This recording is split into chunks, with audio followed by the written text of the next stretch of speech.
Welcome everyone. Good evening, morning, day, night, or afternoon to you. I hope this is reaching you in high spirits.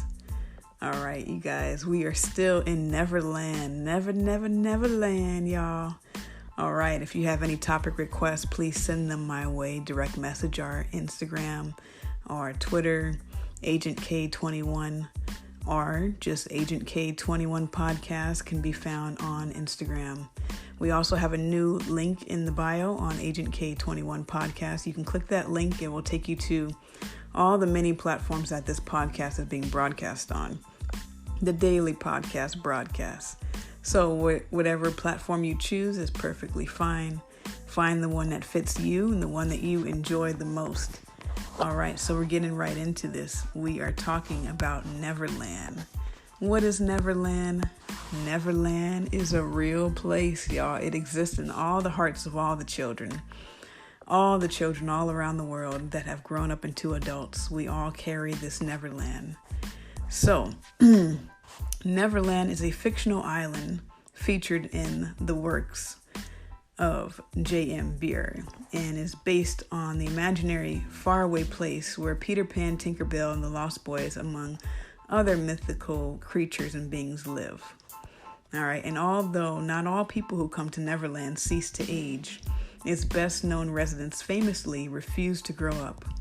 The term is often used as a metaphor for eternal childhood and childishness, immortality, and escapism. All right, so when I refer to Neverland, we're talking about the inner child, and that's what this day is going to be all about. The inner child. What is it? Where can I find it? How do I get to it? The inner child exists within all of us. It is the patterns that we develop in childhood that remain with us, typically on a subconscious level. So we're not typically aware of these can be very painful patterns that we have inhabited into our adulthood. And so when it comes to inner child work, for those who are interested in inner child work, definitely there are plenty of resources out there, books, YouTube people, Instagram people. There are plenty of resources out there, therapists, clinicians, counselors, social workers, etc., light workers, healers, mystics, holistic healers. All of these people can specialize in inner child work. Inner child work is the process of integrating those aspects that we may have rejected, denied, suppressed, become oblivious to, and we want to get far, far, far away from. But guess what? They're like an anchor. They're always there. And they're there not to hold you back, although sometimes we can get in these cycles and these patterns that may feel like they're holding us back, but they're not. They're crying out for your attention. They're crying out for your love and devotion to them. They're crying out to be embraced. So you can look at this as a negative, or you can look at this as something to love and adore about yourself. And that's what we're talking about here, because we've gone the other way. We've tried to run from our depression and our anxiety and these things and try to dope ourselves up on medication for the longest, but we're not doing that anymore. We're pumping the brakes and we're saying, you know what? This way does not work. Let's stop trying to numb ourselves and run from ourselves, and let's embrace everything about us. Let's love every aspect about us. So that's what we're here to do. That's what we're talking about on this channel. So get ready, buckle up. We're going to talk about the inner child today. The inner child of Neverland. So you can see the past 3 episodes, I believe, I've talked about Neverland. There's different levels to this ish, okay? There are different levels to Neverland. But today we're talking about the inner child. And I wanted to talk about this because, as synchronicity would have it, I just so happen to be thinking about the inner child, and boom, there it was. First thing I see on Instagram is a post about the inner child. So in all fairness, I wanted to read the said post and discuss said post with you all, because this was so beautiful. And this comes from the holistic.psychologist on Instagram. So please go ahead and follow this person. This is not my information. This was something I found and I would like to share with you all. So at the.holistic.psychologist. She also has work on YouTube. I've been following her for some time now, little short time, but been following her. She has some really good stuff. And for me, what resonates with me the most is why I enjoy following her is because we have similar patterns I've noticed. She grew up in an enmeshed traumatic environment, which resonates with me. She grew up having to establish boundaries, which definitely resonates with me. And so I enjoy her for those aspects, but she has plenty of videos and plenty of knowledge. She's definitely someone who's been through and has done the work. And she has her own self-healers group. You can also subscribe to her email list. And I've also subscribed to it as well. And she has this product called the Future Journal. And that can really help you if you want to start breaking the mold and start examining your patterns a little bit more in depth and maybe creating some new habits. This is a good way to do that. So I'm going to read this post that she posted and talk a little bit more about it. All right. So the inner child core wound. I am not seen. I am not heard. It has an equal sign to the inner child reaction. Shutting down, silent treatment, blaming, screaming, tantrums, throwing things, name calling, slam fist our door. The wise adult self says, I'm experiencing a core wound from my past in the present. I acknowledge my inner child's pain and I choose a new reaction. All right, so that's what the post actually says. That's what the image is. But as you read further, her caption just illuminates everything here for me. So I'm going to read the caption here for you guys. All right, the holistic psychologist says, human beings have two core needs: to be seen and heard. This allows us to be uniquely expressed as our authentic selves. As children, most of us don't fully have these needs met. This becomes an inner child core wound. A core wound is a pattern you experience in your earliest attachments that had not been resolved. Most people don't have an awareness that the core wound exists. The more protected they are the core wound, the more they will project and find people and spaces to unconsciously act out this core wound. We can become emotionally addicted to our core wound, looking in every situation for a space to act it out. This is why you see many adults having age regressions. These look like tantrums, silent treatments, pounding fists, slamming doors, throwing things, name calling. All of these are developmental behaviors that took place when the core wound began. We continue them because they are the coping mechanisms we had at that time. We haven't learned new ones. As adults, it is our responsibility. My core wound is being seen. This comes out with my partner as me feeling not considered. Her free spirit nature will often trigger this core wound. This is when, through practice, I find my wise adult self. The wise adult self is the adult part of us who doesn't need to use childlike coping mechanisms. This is the part of self who can observe these feelings, acknowledge they come from the past, and allow the energy to run through the body. Sometimes I'll say, I'm feeling the story that I'm not considered right now. This reminds me that this is a core belief, not the truth. It still feels like a wave of emotion over me, but now it's not, quote, me. It's something I'm experiencing. It's something I can witness, not attach to. The wise self knows we are simply experiencing different emotions and perceptions. The wise self sees and hears the inner child, then guides the inner child into a space of choice. #self-healers. So yes, self-healers and healers in general, anyone on this spiritual path, again, we are integrating our inner child. So as this doctor has mentioned, the two core wounds are not feeling seen, not feeling heard.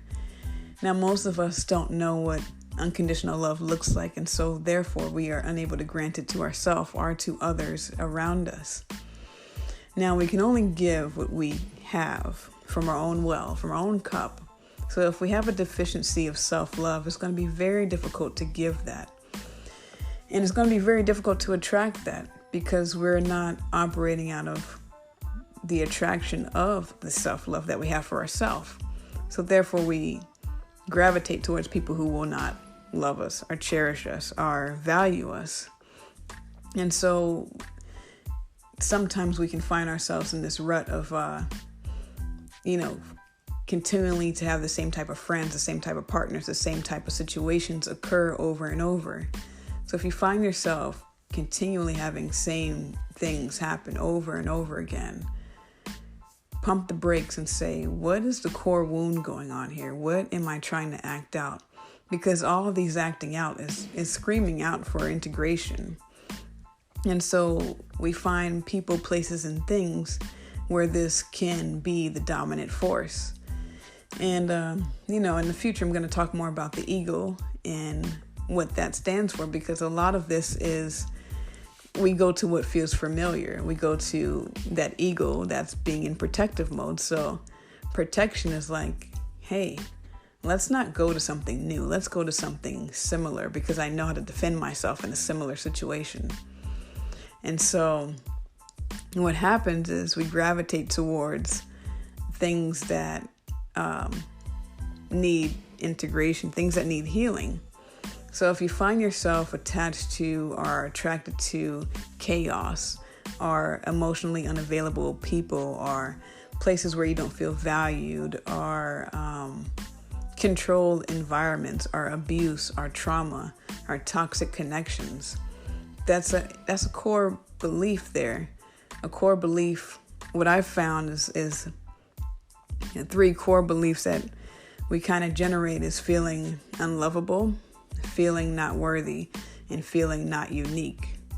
And when those three core beliefs are repeatedly enforced because that's basically what your brain and your body is doing. It's looking for reinforcement to say, how can I reinforce this belief that you're not good enough? So it'll purposely set you up with a situation to say, yeah, let's reinforce that you're not good enough. So let's put you here in this dead-end job where you feel not good enough. Until you start to feel good enough, those situations become outside of your reach. But they don't have to remain outside of your reach. And if you find yourself in these situations, trust me, it's not your fault. It's definitely not your fault. But it is responsibility if you want them to change. Now, change is not an easy process, and change is going to be set in the tone of resistance because what we resist persists.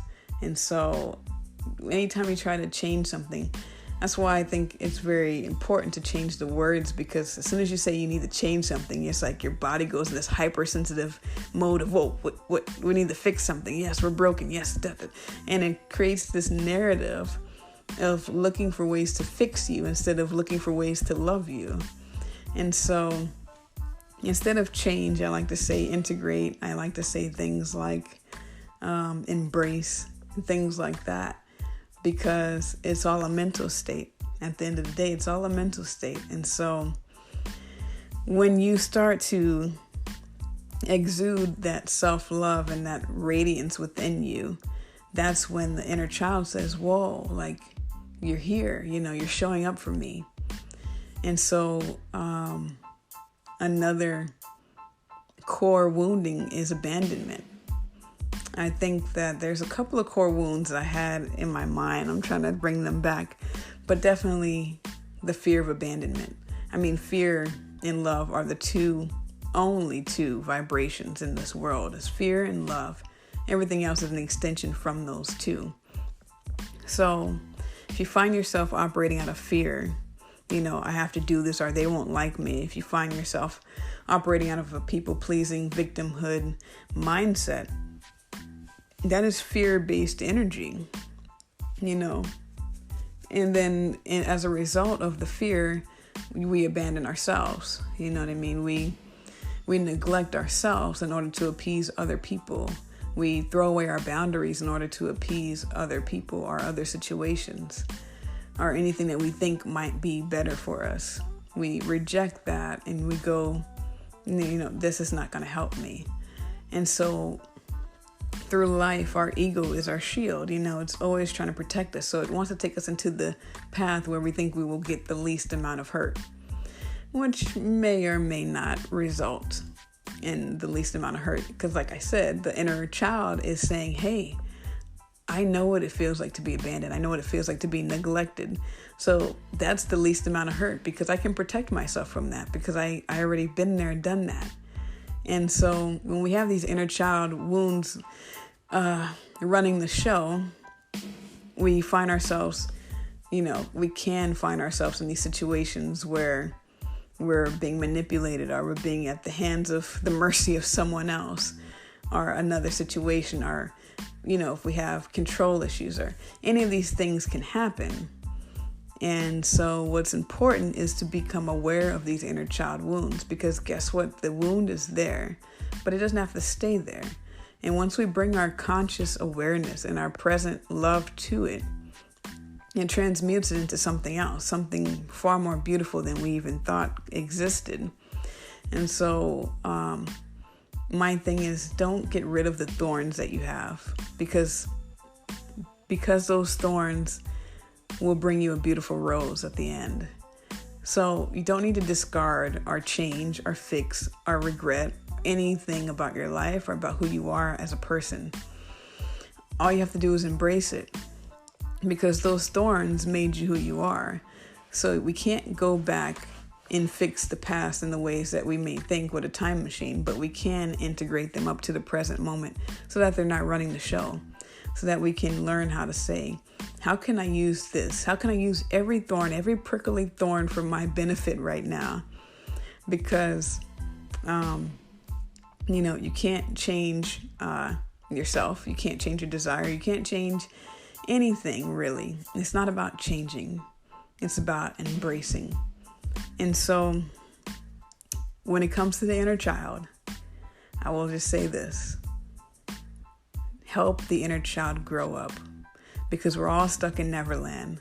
We all have parts of us that we don't want to grow up, I mentioned on the last episode of wanting to be taken care of. There's a part of us that doesn't want to grow up. In whatever way that shows up for you, whether that's rejecting responsibility, whether that's wanting to be taken care of, or, I don't know. There's so many ways I can show up. There are so many ways this thing can show up and show out. So whatever it is for you, be mindful of those ways of escaping, of abandoning, of, falling victim to fantasy, into addiction, into anything that takes you out of the present moment. So inner child work, yes, we need it. Yes, we need to help the inner child grow up. And the way we help our inner child grow up is by reparenting ourselves. So being the parent that we always wanted, being the parent we always dreamed of. It's so easy to blame and point the finger and say, well, I'm this way because of this and that. That's true. But why are you still that way? And that's when we take that personal responsibility and say, you know what? If I'm in an abusive relationship or if I'm in a toxic environment, how can I help myself? How can I help my inner child grow up? And that's all we want to do, is we want to mature the inner child because the inner child is asking for that. So I hope that this meets and greets you guys in high spirits. And go ahead and get that inner child high while you're at it. And let's all be at a raised frequency and a raised vibration today. Because there's plenty of work out there about the inner child. So if you want to read more about that, please do. Probably have the next episode be the last episode for the Neverland series. And then we'll get back onto some other topics. So if you have any topics that you'd like to hear, if you like a shout out, if you want to be featured on the page, on the channel, if you would just like to have counsel, I do provide counsel at no charge. If, if there is anything that is on your mind, heart, or soul, I'm here for you guys 100%. Everything's confidential, everything's free, everything is here, live and direct for you guys. If you would like to be one of the first people to receive these podcasts before they are broadcast, you can definitely hit me up in the direct message section or on the telephone. So I hope that you guys are all well, having a great day, morning, evening, or night, or afternoon. And I will talk to you guys until next time.